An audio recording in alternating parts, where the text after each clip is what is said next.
జగన్మోహన్ రెడ్డి గారు నోరు హద్దులో పెట్టుకుని మాట్లాడితే మంచిది. నేను చాలా సీరియస్గా చెప్తా ఉన్నా. ఇంత విలువలు దిగజారిపోయిన వ్యక్తి రాజకీయాల్లో శాసనసభ్యుడిగా కూడా పనికిరాడు, ప్రతిపక్ష నేతగానే కాదు, అతను వార్డు మెంబర్గా కూడా పనికిరాడు. అతను నమ్ముకున్న వాళ్ళందరూ కూడా ఒక సంవత్సరం తర్వాత వాళ్ళందరికీ ఆయన ఎటు పోతాడో, ఏ తిహార్ జైలుకు పోతాడో, ఇంకే జైలుకు పోతాడో, వీళ్ళే జైలుకు పోతారనేది కూడా చరిత్ర చెబుతుంది. మీరు ఎట్లాగూ జైలు పాలయ్యారు, మీరు ఎట్లాగూ ప్రతి శుక్రవారం జైలుకి వెళ్లాల్సిందే. కనీసం మీ భార్య భారతి గారినన్నా జైలుకు వెళ్లకుండా సాక్షి పేపర్ తరపున పరువు నష్టం దావాలకు కోర్టుకు భార్యల విషయాన్ని పబ్లిక్లో మాట్లాడే వ్యక్తినా? ఇప్పుడు నారా చంద్రనాయుడు గారి భార్య భువనేశ్వరం ఏదో అన్నారు, బాగా అనేసాడు అని చెప్పి సంకలు గుద్దుకునే వైసీపీ వాళ్ళకి చెప్తున్నాను నేను. ఇది జగన్మోహన్ రెడ్డి గారి భార్య గారిని కూడా పబ్లిక్లో బయటకు తీసుకొచ్చిన వ్యక్తి. అంటే భార్యల విషయాల్ని, ఇంట్లో ఉన్న పర్సనల్స్ని బయట మాట్లాడే స్టైల్ ఎత్తుంది. ఇవాళ ఎవరెవరైతే మీరు సపోర్ట్ చేస్తున్నారో ఒకసారి ఆలోచించుకోండి.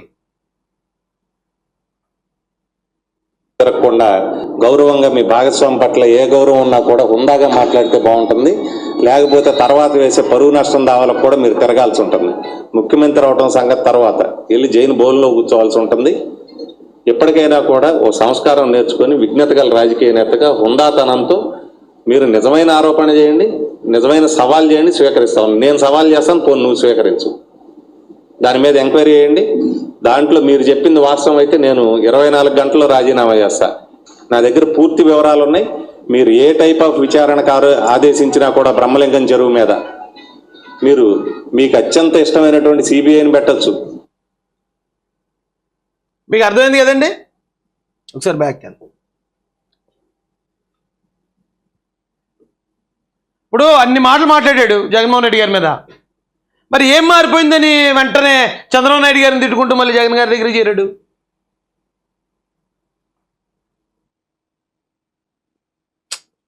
మాటలు రావట్లేదు నాకు. ఇంట్లో వాళ్ళందరికీ తెలుసు చంద్రబాబు నాయుడు గారు, వాళ్ళ నాన్న కత్తూరు నాయుడు, వాళ్ళ నాన్న లవంగం నాయుడు, వాళ్ళ నాన్న యాలకల నాయుడు, ఈ నలుగురు కలిసి వచ్చిన నన్ను నాని గారిని ఎంటూరు పేకలేదు. మమ్మల్ని గెలిపించాల్సిందో ఓడించాల్సిందో గన్నవరం ప్రజలు లేకపోతే గుడివాడ ప్రజలు. చంద్రబాబు నాయుడు గారు, లవంగం నాయుడు, కత్తూరు నాయుడు, యాలకల నాయుడు, లోకేష్ నాయుడు వీళ్ళు కాదు. అట్లాగే మా మంగళగిరి, భువనగిరి మా అయోమయం మేడం ఉన్నాడు కదా లోకేష్, ఆంధ్రాలో పోటీ చేయాలా, తెలంగాణలో పోటీ చేయాలా, లేకపోతే ఎక్కడ పోటీ చేయాలని ఇంకా కన్ఫ్యూజన్లో ఉండుంటాడు. వాళ్ళ సీట్ వాళ్ళని గెలుచుకోమనండి ఫస్ట్. తర్వాత వేరే వాడిని ఓడించడం, మంగమ్మ శబ్దాలు చేయడం, ఇవన్నీ చేయొచ్చు. ఈ ఉడతూపులు, ఈ తాటాకి చప్పులు. మేము తెలుగుదేశం స్కూల్లోనే చదువుకున్నాం, తెలుగుదేశం యూనివర్సిటీలో గ్రాడ్యుయేట్లు అయ్యాం. మేము వీళ్ళ ఉడతూపులకి తాటాకి చప్పులకి ఏం భయపడం. ముందు వాళ్ళ సీట్ వాళ్ళని గెలవమనండి. మంగళగిరిలో లేకపోతే కుప్పం. వాళ్ళు గెలిచిన తర్వాత, ఇల్లు గెలిచిన తర్వాత, ఉట్టి కొట్టిన తర్వాత స్వర్గానికి ఎగరవచ్చు. అప్పుడు కొడాలి నాని ఏంటి వంశీ మమ్మల్ని చూడవచ్చు. పోనీ అంత ఉంటే వాళ్ళే రావచ్చుగా. గుడివాడ, గన్నవరం మీరు చెప్పే పేర్లు చంద్రబాబు నాయుడు గారు, లోకేష్ నాయుడు గారు వాళ్ళే రావు. గుడివాడ కానీ గన్నవరం కానీ వాళ్ళే రావచ్చు కదా, వచ్చి పోటీ చేయొచ్చు కదా అన్నారు. అంటే వాళ్ళు అవసరమా? అక్కడ వైసీపీలో ఓడిపోయి 800 ఓట్ల తేడాతో వైసీపీ నుంచి అప్పుడే వచ్చిన వెంకటరావు గారిని పెట్టి ఓడించారు వాళ్ళని, చంద్రబాబు నాయుడు గారు, లోకేష్ గారిని. జస్ట్ అప్పుడు మళ్ళీ ఏదో సీనియర్ నాయకుడిని పెట్టి ఓడిస్తే పెద్ద సీనియర్ నాయకుడిని పెట్టారు కాబట్టి నేను ఓడిపోయా అంటే వెంకటరావు గారు సీనియర్ నాయకుడే. నేననేది తెలుగుదేశం పార్టీలో ఉన్న వ్యక్తినే పెడితే నా కోసం పలానా పెద్ద నాయకుడిని తీసుకొచ్చారు, పలానా వాడిని తీసుకొచ్చి ఓడించారు నన్ను అంటారని. ఆల్రెడీ అప్పటికే వైసీపీలో ఓడిపోయి ఉన్న వెంకటరావు గారిని తీసుకొచ్చి, నీకు వెంకటరావు గారు చాలా ఎక్కువ వంశీ, నువ్వు తెలుగుదేశం కేడర్తోనే నెగ్గావు అంటానికి ఇగో వైసీపీ నుంచి వచ్చిన వెంకటరావు గారిని నేను ఓడించని చూడమని ఆత్మను ఓడించి పాడేశారు అంతే. వీళ్ళకి చంద్రబాబు నాయుడు గారు, లోకేష్ గారు కావాలట. గుడివాడలో కూడా వాళ్ళ ఎవరో కొడాలి నాని గారు పెద్ద పెద్ద కబుర్లు చెప్పేవారు. అప్పుడే వచ్చిన కొత్తగా వచ్చిన ఆయన పెట్టి రాము గారిని, వెనుగల రాము గారిని, కొడాలి నాని ఓడించారు. ఈయన అన్నట్టు మంగళగిరిలో గెలవనంటే ఎక్కడ తెలంగాణలో పోటీ చేయాలి, ఏ నియోజకవర్గంలో పోటీ చేయాలో తెలుస్తలేదు, ఎక్కడికో పోతాడు. భయపడే రకం కాదండి లోకేష్ అంటే. నారా లోకేష్ అంటే భయపడే రకం కాదు. ఆ మంగళగిరి నియోజకవర్గంలో తెలుగుదేశం పార్టీ ఎప్పటి నుంచో నెగ్గట్లేదు, గతంలో కూడా ఇక్కడే ఓడిపోయాను, నేను ఇక్కడే గెలిచి చూపిస్తానని 91,000 భారీ మెజార్టీతో నెగ్గాడు. అదండి మగతనం అంటేనే. నోరే కదా సవాల్ ఇసిరేయడానికో, లేకపోతే ఎవరినో మాట అనేటానికో, ఖాళీగా ఉంది కదా అని తాజ్మహల్ మీద తొమాలారేసే రకాలు ఇవి. ఏది పడితే అది అనేసి, ఎవరినైనా అనేసి. మనం నోరుంది. నేను డొనాల్డ్ ట్రంప్ని నెత్తాను, లేకపోతే అంతకన్నా పెద్దోడు ఎవరినుంటే ఆయన కూడా నెత్తాను. ఎందుకంటే నోరే కదా. చేతల్లోకి వచ్చేది తెలుస్తుంది ఎవడ పనుడు. ఇతన్ని మళ్ళీ వేరే వాళ్ళని ఎవరినైనా పెట్టి ఓడితే నన్ను ఓడించలేక పెద్దోడిని తీసుకొచ్చారు అంటారని 2019 ఎలక్షన్లో ఇతని చేతిలోనే ఓడిపోయినా, అంటే తెలుగుదేశం పార్టీ చేతిలో ఓడిపోయిన వెంకట్రావు గారిని తీసుకొచ్చి ఓడి పాడేశారు అంతే. కోర్టు అలా ఉంటుంది, యాటిట్యూడ్ అంటే అది వంశీ గారు. ఇప్పుడు ఈయన అరెస్ట్ చేస్తే కింద మీద పడిపోయి మొగ్గలేసేసి చేసేయడానికి ఇందులో అన్యాయం అంటే ఏముందండి? ఇలాంటి వ్యక్తిని అరెస్ట్ చేయడం కూడా తప్పే. అయితే ఇన్ని మాటలన్నా ఇతను అరెస్ట్ చేసింది దానికోసం కాదు. మీకు తెలుసో లేదో, వంశీని అరెస్ట్ చేసింది ఈ మాటలు, ఇన్ని మాటలు అన్నా కానీ భరించారు వాళ్ళిద్దరుని. చంద్రబాబు నాయుడు గారు భరించారు, లోకేష్ గారు భరించారు. కానీ ఇతను అరెస్ట్ చేసేటానికి కారణం ఏంటి తెలుసా? ఇప్పుడు రండి చంద్రబాబు నాయుడు గారు వస్తారా, లోకేష్ గారు వస్తారా, వచ్చి నమ్మే పోటీ చేయండి అన్నారు కదా. దానికి పట్టాభి గారి కోపం వచ్చింది. అప్పుడు యువగలం పాదయాత్ర ఏరియా నుంచి ఈయన వీడియో పెట్టాడు. ఇంకొక పిల్ల సైకో వాడు మాట్లాడుతూ ఉన్నాడు నిన్న గన్నవరం నుంచి, వల్లభనేని వంశీ. వాడు లోకేష్ గారికి ఛాలెంజ్లు. అరే నీ బీ ఫారం కోసం లోకేష్ గారి ఇంటి చుట్టూ ప్రదక్షిణలు చేసినటువంటి వాడు నువ్వు. ఇవాళ చంద్రబాబు నాయుడు గారి బొమ్మను పెట్టుకుని, లోకేష్ గారి బొమ్మను పెట్టుకుని గెలిచినటువంటి నువ్వు ఇవాళ లోకేష్ గారికి ఛాలెంజ్లు విసురుతావా? గన్నవరంలో నీ మీద లోకేష్ గారు పోటీ చేయాలా? అరే నీలాంటి పిల్ల సైకోలతో పోటీ పట్టడానికి లోకేష్ గారి స్థాయి ఏంటి, నీ స్థాయి ఏంట్రా? లోకేష్ గారు దాకెందుకో. ఆయన అంతే అన్నాడు. ఆ మాటకి వల్లభనేని వంశీ గారికి చాలా కోపం వస్తుంది. అప్పటిదాకా జగన్మోహన్ రెడ్డిని ఎన్నిసార్లు చాలామంది చాలాసార్లు సైకో అన్నారు. అప్పుడు కూడా కోపం రాని వంశీకి, వంశీని సైకో అనగానే, పిల్ల సైకో అనగానే అయ్యో చాలా పెద్ద కోపం వస్తుందండి. కోపం వచ్చి రావడంతో ఇక గన్నవరం పార్టీ ఆఫీస్ మీదకి మనుషులు పంపించేసి పట్టాభి గారి మీద కేసు, హత్యాయత్నం కేసు, ఎస్సీ అట్రాసిటీ కేసు అట. ఆయన మాట్లాడిన వీడియోకి ఆ టైంలో అక్కడ ఎవరో సీఏ గారు వచ్చారట, ఆయన ఎస్సీ కులానికి చెందినట. అందుకని సీఏ గారి మీద తిరగబడి కొట్టేశారని కేసు పెట్టి మళ్ళీ తెలుగుదేశం కార్యకర్తల మీద కేసు. అధికారం దుర్వినియోగం చేయటువంటి అది కదండి. అయితే సరిపోను అక్కడ దాకా అయ్యింది. వాళ్ళు అధికారంలో ఉన్నారు, పార్టీని తగలబెట్టారు, పార్టీ కార్యకర్తల మీద దాడి చేశారు, తిరిగి మళ్ళీ మా కార్యకర్తల మీదే attempt murder case, SST case పెట్టారు, జైలుకి పంపించారు, అయిపోయింది. కూటమి వచ్చిన తర్వాత మా వాళ్ళు ఏమి, కూటమి ప్రభుత్వం ఏమి వాళ్ళ మీద దౌర్జన్యంగా వెళ్ళిపోయో కొట్టేసో, లేకపోతే వాళ్ళ పార్టీ ఆఫీస్ తగలెట్టేసో మళ్ళీ వాళ్ళ మీదే పోలీసులతో కేసులు పెట్టించలేదు. ఎంత హుందాగా ప్రవర్తించిందంటే కూటమి ప్రభుత్వం, తెలుగుదేశం ముఖ్యంగా. అప్పుడు పార్టీ ఆఫీసులో ఉన్న కంప్యూటర్ ఆపరేటర్ ఆయన ఉన్నాడట అప్పుడు ఫీల్డ్లో, ఆయన కంప్లైంట్ ఇచ్చాడు వచ్చి, ఏమంటే అప్పుడు నా కంప్లైంట్ ఎవరు తీసుకోలేదు, ఇదిగో దానికి సాక్ష్యాల ఆధారాలు ఇలా తగలబెట్టారు, ఆ వీడియో చూస్తే అందులో ఎవడెవడొచ్చాడో మీకు తెలుస్తుంది, కాబట్టి వాళ్ళ మీద కేసు పెట్టండి అని చెప్పి ఆయన ఓ ఫిర్యాదు ఇచ్చాడు. ఆయన ఎస్సీ కులానికి చెందిన వ్యక్తి కాబట్టి ఎస్సీ కేసు పడినట్టుంది, మిగతా కేసులు ఓన్లీ ఎఫ్ఐఆర్ పడ్డది. అందులో వల్లభనేని వంశీ పేరు ఎక్కడో ఉంటుంది, ఎందుకంటే మొత్తం నడిపించింది అతనన్నా, అతని ఫీల్డ్లో లేడు కదా, కాబట్టి అతని పేరు ఎక్కడో ఉండి ఉంటుంది. ఈ క్రమంలో ఈ కేసులో నుంచి అతను బయటపడడానికి కోర్టుకి యాంటిసిపేటరీ బెయిల్కి వెళ్ళాడట, హైకోర్టుకి. నాకు తెలిసినంత వరకు కోర్టు దానికి బెయిల్ కూడా ఇచ్చిందట. సో ఫ్రీ అయ్యాడు. ఈ కేసుని, ఇంత పెద్ద కేసు నుంచి చక్కగా బెయిల్ తెచ్చుకుని ఫ్రీ అయ్యాడు. అలా ఉండొచ్చు కదా, అక్కడతో ఆగొచ్చు కదా. అది వదిలేసి ఎవరైతే ఆ కంప్యూటర్ ఆపరేటర్ కేసు పెట్టాడో అతన్ని పట్టుకుని బెదిరించి నువ్వు ఇప్పుడే కేసు విత్డ్రా చేసుకో, ఇప్పుడే వెళ్ళి నువ్వే కేసు పెట్టినాడు కాబట్టి నాకు సంబంధం లేదని నువ్వు మ్యాజిస్ట్రేట్ ముందు నువ్వు వాంగ్మూలం ఇవ్వు, లేదంటే నీకు అలా ఉంటుంది ఎలా ఉంటుందని బెదిరించి పాపం ఒక అమాయకుడితోటి తీసుకెళ్ళి కోర్టు తీసుకెళ్ళి ఇంత పెద్ద కేసుని విత్డ్రా చేయించారు.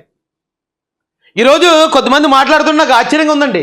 ఓ తప్పుడు కేసుని విత్డ్రా చేసుకున్నాడు, నాకేం సంబంధం లేదండి అని చెప్పి అతను విత్డ్రా, ఒకవేళ అతన్ని బలవంతం పెట్టి విత్డ్రా చేయించుంటారు, కానీ తప్పుడు కేసు అవుతుందా? ఓడియమంత ఘోరంకి ఎక్కడన్నా ఉందా? అయితే పోనీ అతను విత్డ్రా చేసుకున్నాడు, పోనీ అప్పుడైనా సైలెంట్గా ఉండొచ్చు కదా వీళ్ళు. సరే పోన్లేరు బాబు కేసు పోయింది నా మీద ఊరుకోవచ్చు కదా. వెంటనే అనుకూలమైన మీడియాల నుంచి కూటమి ప్రభుత్వానికి షాక్, తెలుగుదేశానికి షాక్. గన్నవరం కేసులో కేసు పెట్టిన ఆయన ఇది తప్పుడు కేసు అని విత్డ్రా చేసుకున్న వైనం, ఈ ఓవర్ యాక్షన్. అప్పుడు వాళ్ళ తల్లిదండ్రులు అన్నారట, అండి మా అబ్బాయిని తీసుకెళ్లారు, ఆ అబ్బాయి అక్కడ నుండి కనపడలేదండి, ఆ కంప్యూటర్ ఆపరేటర్ తెలుగుదేశం పార్టీలో పార్టీ కార్యాలయంలో పనిచేసిన ఆయన అని వాళ్ళు వచ్చి చెప్పడంతో ఇప్పుడు అసలైన కేసు నమోదైంది. అంతకుముందు కేసు ఇతను తప్పించుకున్నాడు ఆల్మోస్ట్, కానీ అత్యుత్సాహంతో, అహంకారంతో మళ్ళీ తెలుగుదేశం పార్టీని ఏదో బదనాం చేసేస్తున్నాను నేను, ఇతను కానీ కేసు విత్డ్రా చేసుకుంటే ఇదంతా తప్పుడు కేసు అని నమ్మించేయచ్చు, తెలుగుదేశం పార్టీ మీద బురజల్లేయచ్చు అని ఈ ఓవర్ యాక్షన్తో చేసిన తప్పు వల్ల ఇప్పుడు బొక్కలకు వెళ్ళిపోవాల్సి వచ్చింది వల్లభనేని వంశీ. ఇప్పుడు మామూలు కేసు కాదు కదా ఇది, అటెంప్ట్ మర్డర్ కేసు వస్తుంది ఇందులోకి, కిడ్నాప్ కేసు వస్తుంది ఇందులోకి, ఎస్సీ ఎస్టీ అట్రాసిటీ చట్టం వస్తుంది ఇందులోకి. ఇది అంత చిన్న విషయమా? ఎవరు చేశారు ఇదంతానే? ఎందుకు జరిగింది ఇదంతానే? కేవలం మన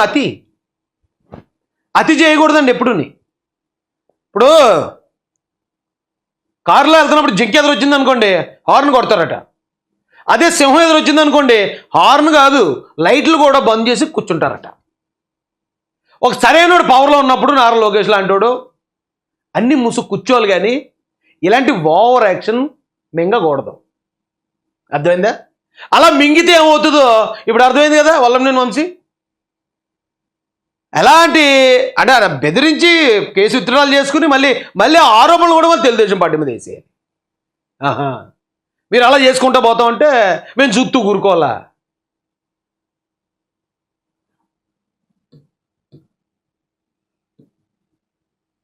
మామూలు అరాచకాలు కాదండి వీళ్ళు అప్పుడు చేసినవి. ఇప్పుడు రాజకీయం అంటే చేయొచ్చు, రాజకీయం చేయొచ్చు, ఎదుటోళ్ళు విమర్శించవచ్చు, హుందాగా ఉండొచ్చు. ఒకవేళ ఎదుటోడి మీద నిజంగా ఒక్కొక్కసారి కేసు పెట్టాలంటే ఆ కేసు కూడా చాలా హుందాగా ఉండాలండి. అచ్చెన్నాయుడు గారిని అరెస్టు, కొల్లు రవీంద్ర గారిని అరెస్టు, పట్టాభి గారిని అరెస్టు, అన్నిటికీ మించి నారా చంద్రనాయుడు గారిని అరెస్టు. అసలు అధికార దుర్వినియోగం ఆ దుర్వినియోగానికి పాల్పడి మీరు తెలుగుదేశం పార్టీకి ఏమి నష్టం చేయలేదండి. దానివల్ల మా పార్టీ నష్టపోయింది ఏమీ లేదు, వైసీపీ పార్టీ నష్టపోయింది. ఎప్పుడైతే అధికారంలో ఉన్నవాడు హుందాగా ప్రవర్తించకుండా అహంకారంతో అధికార మదంతో ప్రవర్తిస్తాడో ఇది ప్రజాస్వామ్యం, ప్రజలు ఆ కొమ్ములు విరగొడతారంటానికి 2024 ఎలక్షన్ ఉదాహరణ. ఇలాంటి వల్లభనేని వంశీనో, కొడాలి నానినో, మరో రోజానో, అంబటి రాంబాబునో ఇలాంటి వాళ్ళందరినీ జగన్మోహన్ రెడ్డి గారు కంట్రోల్ చేయకుండా వీళ్ళని ఎంకరేజ్ చేయడానికి ఆ ఫలితమే 11 సీట్లకు పరిమితం అయిపోవటం. ఈవేళ కూటమి ప్రభుత్వం వచ్చింది, కక్ష సాధింపులు అంటున్నారు. నిజం చెప్తున్నానండి నేను, కూటమి ప్రభుత్వానికి వేసిన 56% ఓట్లు వైసీపీ బాధితులు. వాళ్ళంతా వాళ్ళందరికీ కావాల్సింది ఏంటంటే రాష్ట్ర అభివృద్ధి చెందటమో, సూపర్ 6 మరో పథకాలు కాదు.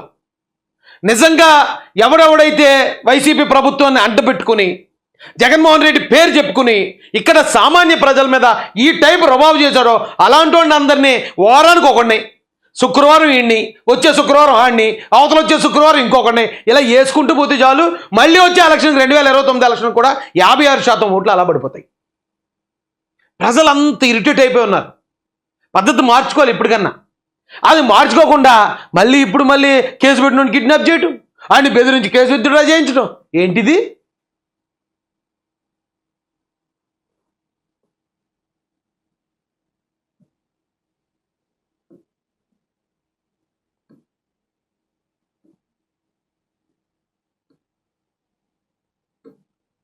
అదేంటి పరిస్థితి. దీని గురించి ఎవరైతే వైసీపీ వాళ్ళు ఎవరు కంగారు పడిపోతున్న వాళ్ళు ఎవరైతే ఉన్నారో వల్లభనేని వంశీ ఉంటే ఏదో రోజు జగన్మోహన్ రెడ్డి చరిత్ర కూడా అలాగే కూర్చుని ఇప్పి చెప్పేస్తాడు. మీరు ఆలోచించుకోండి. ఒకవేళ మీరు చెప్తే ఆయన తిట్టాడా, ఆయన తిట్టడం వల్ల మీరు ఆయన కలుపుకున్నారా, ఏదైనా కావచ్చు, కానీ రాజకీయాలు అంటే ఒక పద్ధతి ఉండాలి.